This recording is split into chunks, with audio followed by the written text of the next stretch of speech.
Well, I told you, she tells it like it is. And she puts Bill in his place, and that's not a bad thing. Thanks, Mary Catherine. Our next speaker is well known to all of you. He's a great guy, and the second rally this afternoon is actually named for his organization, but he's going to speak to you right now. Larry Pratt from Gun Owners of America.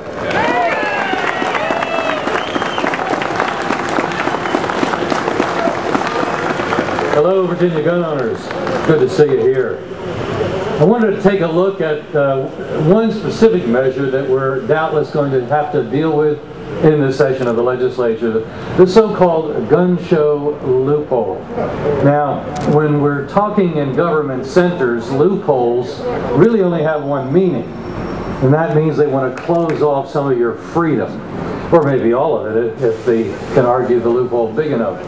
They say that the gun show is where the terrorists and bad guys in general are able to get all the guns they want. And I'm sure you've seen them, surely, at the gun shows. All of those fellows that Osama bin Laden sent over, where else would they get their guns?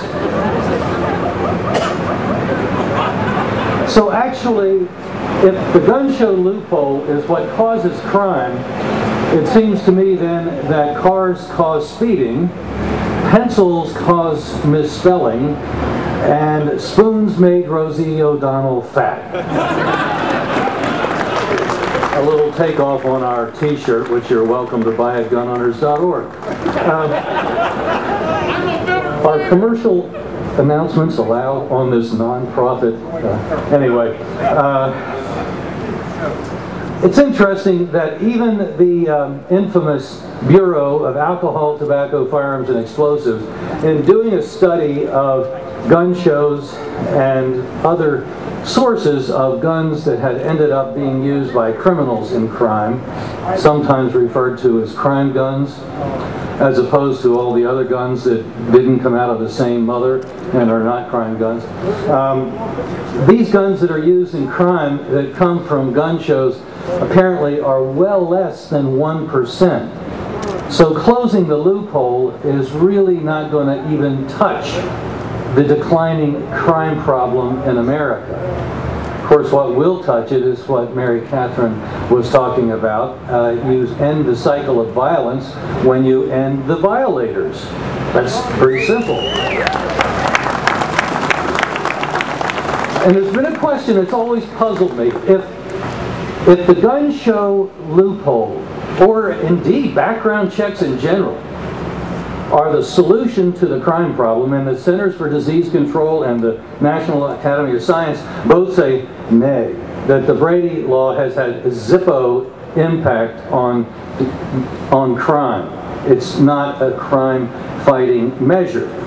Well, then it's really only good for one thing, and that's for registering your guns, because that's what they do when you and I fill out the 4473 at the gun show, at the gun store, wherever a dealer might be where we are buying a gun.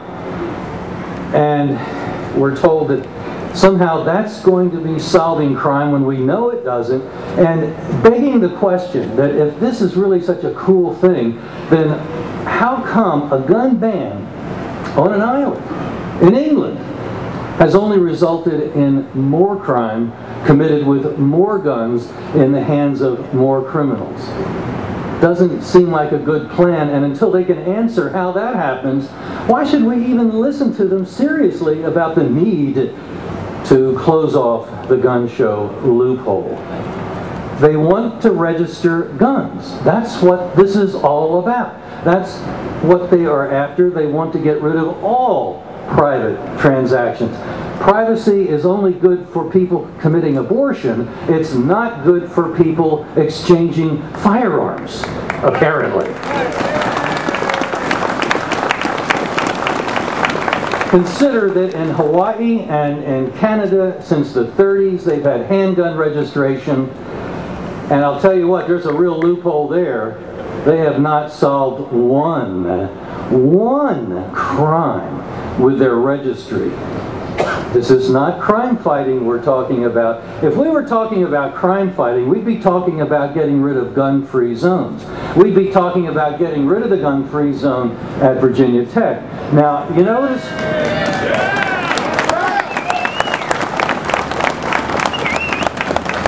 There was a gun-free zone that didn't exist, much to the actually very temporary chagrin of a wannabe mass murderer in Colorado Springs at the New Life Church last year, about 13 months ago. He went into this church and he was loaded for bear, as we've said. He was physically capable of taking down several hundred people, and they were all there. It's a huge, huge church. But something he hadn't counted on was also there. The 25-member self-defense team from the church that greeted him at the door. And he was down and out and assuming room temperature in 30 seconds. That's what we should do with gun-free zones. And then we won't have to worry about this red herring of a gun show so-called loophole, because the crooks will be dying faster than they can come up with new loopholes. What a thought. Killing criminals. Yes, the punishment doesn't fit the crime. Well, then tell criminals to get another job.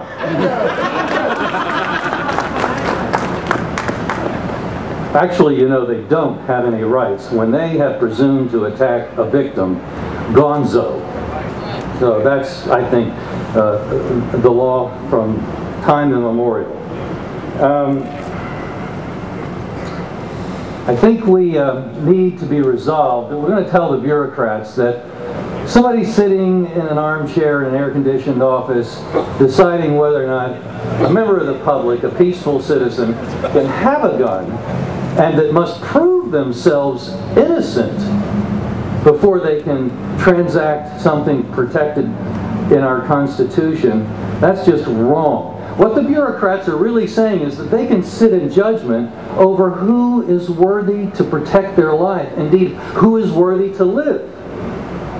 I would say we ought to be determining what bureaucrats are worthy to work in our employ, and certainly what politicians. That's really the issue.